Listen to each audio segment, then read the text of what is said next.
20 दिसंबर 2024 सुबह 5:44 का वक्त रहा होगा।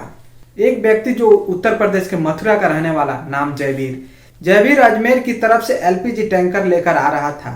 उसे जयपुर से 11 किलोमीटर पहले एक जगह लगती है भांकरोटा, वहां पहुंचता है। उसको जाना था वहां से रिंग रोड की तरफ। रिंग रोड की तरफ जाने के लिए उसे यू टर्न लेना था। जैसे ही उसने अपने ट्रक का यू टर्न लिया, अचानक एक ट्रक आती है और एलपीजी टैंकर से उसका भिड़ंत हो जाता है। उसके बाद जो एलपीजी टैंकर होता है उसके पांचों नोजल टूट जाते हैं। टूटने के बाद उसमें 18 टन जो गैस होता है उसका रिसाव बहुत तेजी से होने लगता है। उसके बाद उस ट्रक में बैठा जो संजेश होता है, जो ट्रक का ड्राइवर, वो सोचता है कि जो एलपीजी टैंकर से जो भिड़ंत हुआ है उसका जो ड्राइवर आएगा हमसे कुछ शिकायत करेगा, बोलेगा, उसके बाद जो होगा देखेंगे। इसलिए वो वहीं पे शांतिपूर्वक अपने केबिन में बैठा रहता है। और इधर जो जयवीर होता है तुरंत अपने हेल्पर को उठाता है और वहां से भागने लगता है। जब भागता वहां का लोग देखते हैं, जो अदर गाड़ियों के जो ड्राइवर होते हैं, जो लोग होते हैं, वो भी उसके पीछे भागने लगते हैं।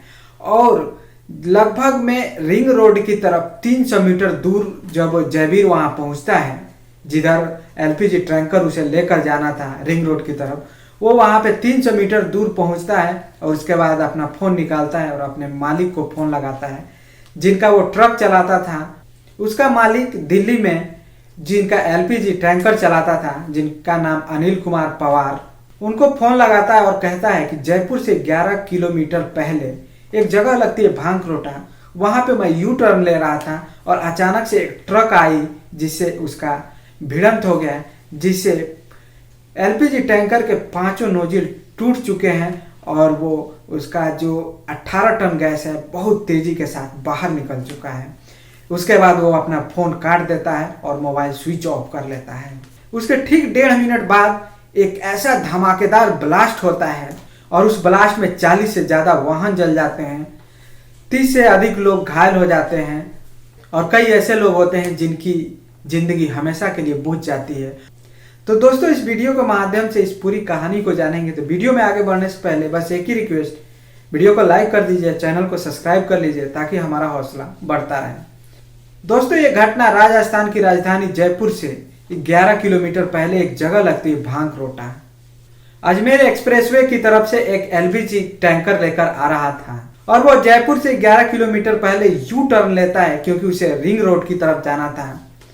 जैसे वो यू टर्न ले रहा था उसी समय एक ट्रक अचानक से आती है और बहुत तेजी से उस एलपीजी टैंकर से भिड़ंत हो जाता है। जब एलपीजी टैंकर से भिड़ंत होता है तो जो एलपीजी टैंकर के 5 नोजल होते हैं, पांचों को 5 टूट जाते हैं।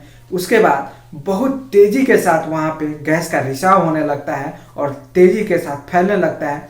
और उसके बाद वहां ठीक 1.5 मिनट बाद एक धमाकेदार ब्लास्ट होता है जिसमें 40 से ज़्यादा वाहनें जल जाती हैं। वाहनें ही नहीं बल्कि एक कंपनी भी जल जाती है।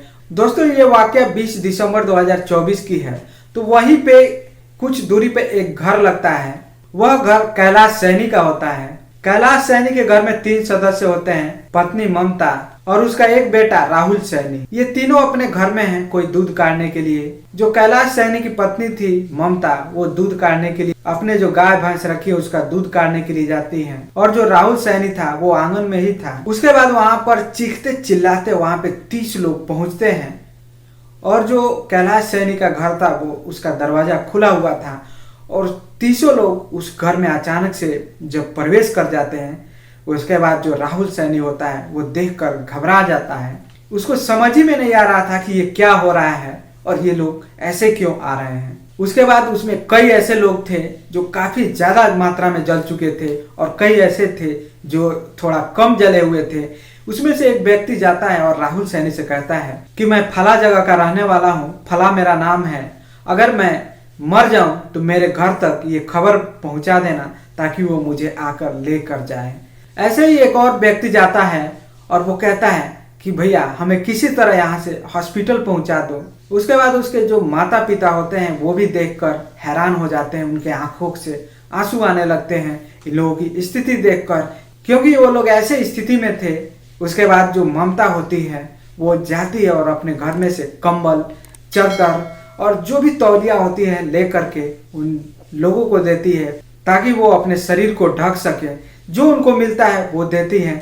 इधर राहुल सैनी को भी समझ में नहीं आ रहा था कि हम करें तो क्या करें, इन लोगों को कैसे हॉस्पिटल लेकर जाएं। जब वो अपने घर के गेट पे जाता है और बाहर हाईवे की तरफ देखता है तो हाईवे पे जाम लगा हुआ है, लोग चीख रहे हैं, चिल्ला रहे हैं और भाग रहे हैं। लेकिन अब फिर ये अंदर आता है और देखता है, और उसके बाद उसके माता पिता को भी समझ में नहीं आ रहा था कि आगे क्या किया जाए। आखिरकार हम लोग इन लोगों को हॉस्पिटल कैसे ले जाएं और क्या कर सकते हैं। वहीं पे जो राहुल सैनी था अपने दोस्तों को फोन लगाता और बोलता है कि घर के पीछे वाले रास्ते पे आ जाओ, जितनी गाड़ियां हो सके लेकर वहां पे पहुंच जाओ।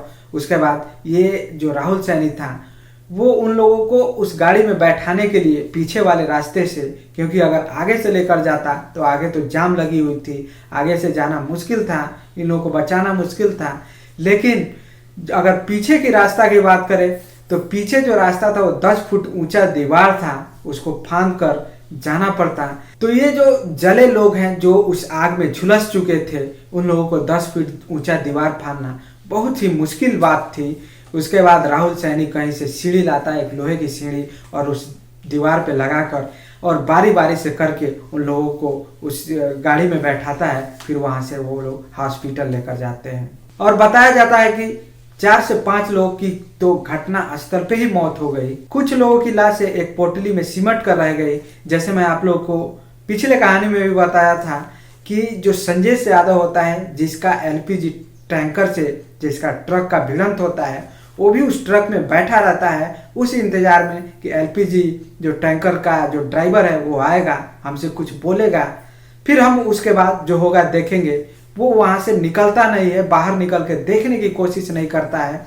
ये उसकी बहुत बड़ी गलती थी। अगर वो बाहर निकल कर देखता तो आगे उसको वो अपनी भी जान बचा सकता था, लेकिन वो ऐसा नहीं करता है, उसमें बैठा रहता है। और जब ब्लास्ट होता है उसमें वो उस ट्रक में जिस स्थिति में बैठा हुआ था, जहां बैठा हुआ था, वहीं पे जलकर उसका जो शरीर है वो राख बन जाता है, एक छोटी पोटली में सिमट कर रह जाता है। ठीक ऐसे ही कई लोग जो उस गाड़ी से नहीं निकले थे अपनी गाड़ी से, वो उस गाड़ी में ही उनकी लाशें एक छोटी पोटली में सिमट कर रह गए। बताया जाता है कि 26 दिसंबर को मरने वालों की संख्या 19 हो जाती है और घायलों की संख्या 14 के आसपास बताई जाती है। मरने वालों का नाम ले तो एक हरिलाल है, गांव राजपुरा पिपराली सीकर में लगता है।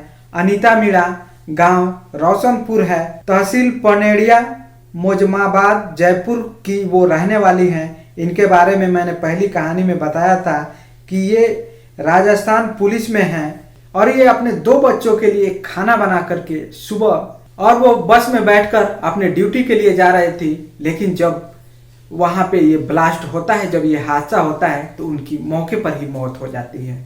एक व्यक्ति जो उत्तर प्रदेश के रायबरेली का रहने वाला है, शहाबुद्दीन जिसका नाम होता है, शहाबुद्दीन अपनी बात को कहने में भी असमर्थ हो जाता है। वो इतना बुरी तरह से झुलस जाता है, हॉस्पिटल पहुंचने के कुछ देर बाद उसकी मौत हो जाती है। इसके बाद जयपुर की एक जगह लगती है सागनेर। सागनेर की तहसील नाड़ा पड़वाल मंडल का रहने वाला एक व्यक्ति जिसका नाम होता है राधे श्याम चौधरी। राधे श्याम चौधरी वो होता है जो उस वक्त ये कह रहा था कि भैया मुझे हॉस्पिटल लेकर चलो, मैं किराया दे दूंगा। लेकिन 2 घंटे बाद उसने दम तोड़ दिया था। एक वो जो किसी कंपनी में काम करता था, उसकी मौके पर ही मौत हो जाती है। इसके बाद महेंद्र जो भागवा तहसील पर्वतसर नागौर का रहने वाला होता है। शाहिद सूरज पोल उदयपुर का रहने वाला होता है। फैजान उदयपुर। राजू राम बबेल जो महरौली श्री माधोपुर नीम के थाने का रहने वाला होता है। गोविंद नारायण सदरा केकड़ी अजमेर का रहने वाला है। करड़ी सिंह जो पूर्व आईएएस होते हैं, वो अपने फार्म हाउस से अपने घर जयपुर की तरफ जा रहे थे, वो भी उस हादसे का शिकार हो जाते हैं और मौके पर ही उनकी मौत हो जाती है। जब उनके घर वाले उनको तलाश करते हैं तो जो उच्च अधिकारी होते हैं उनसे मिलते हैं। उसके बाद उनका जो मोबाइल होता है उसका लोकेशन निकलवाया जाता है। तो जो लोकेशन निकल के आता है वो भांकरोटा का ही आता है। तो पता चलता है कि उनकी मौत भांकरोटा में ही उस ब्लास्ट में हुई है। इसमें संजय सिंह यादव जो चीरा का ही तहसील पोस्ट सुल्तानपुरगंज बिचमा मैनपुरी उत्तर प्रदेश का रहने वाला है। ये वही संजय है जिसकी ट्रक का एलपीजी टैंकर से भिड़ंत हुआ था। प्रदीप कुमार है जो कि एक गांव मुंडलाशाही पीएस हुरूरा जिला कानपुर देहात यूपी का रहने वाले होते हैं। नरेश यादव एटा यूपी के रहने वाले होते हैं। यूसुफ हैगनेपुर जिला हरियाणा का रहने वाले होते हैं। बता रहे हैं कि ये 20 साल से ट्रक चला रहे थे। इनके 6 बच्चे होते हैं। जब तक इनकी मौत नहीं हो गई लाश घर तक नहीं पहुंच पाई। परिवार वालों को इस बात की शायद जानकारी भी नहीं हुई थी, खासकर बच्चों को, क्योंकि बच्चों को रो रो कर बुरा हाल हो गया था। विजिता मीणा जो उदयपुर से अपना एग्जाम देकर जयपुर की तरफ जा रही थी, 7 से 8 मिनट का वक्त और लगता जो अपने घर पहुंच जाती, जो अपने दीदी को फोन लगाती और कहती है कि दीदी पानी गर्म कर देना, मैं आकर नहा लूंगी। और वो अपने माता पिता को भी फोन कर देती है कि मैं घर पे बस पहुंचने वाली हूँ। लेकिन जैसे फोन करता है उसके 4 से 5 मिनट बाद ऐसा हादसा होता है जिसमें वो भी हादसे का शिकार हो जाती है। बताया जाता है कि 25 दिसंबर 2024 को वो आखिरी सांसें ली थी। विजेंद्र जो पापटा कोटपुली का रहने वाले होते हैं। बंसीलाल भीड़वाड़ा का रहने वाले होते हैं।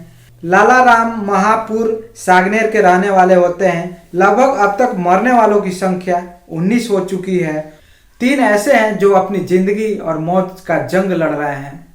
दोस्तों, इस घटनाक्रम को सुनाने का उद्देश्य किसी को परेशान करना नहीं है, किसी का दिल दुखाना नहीं है, बल्कि आपको जागरूक करना है, आपको सचेत करना है। तो आज के वीडियो में इतना ही। धन्यवाद।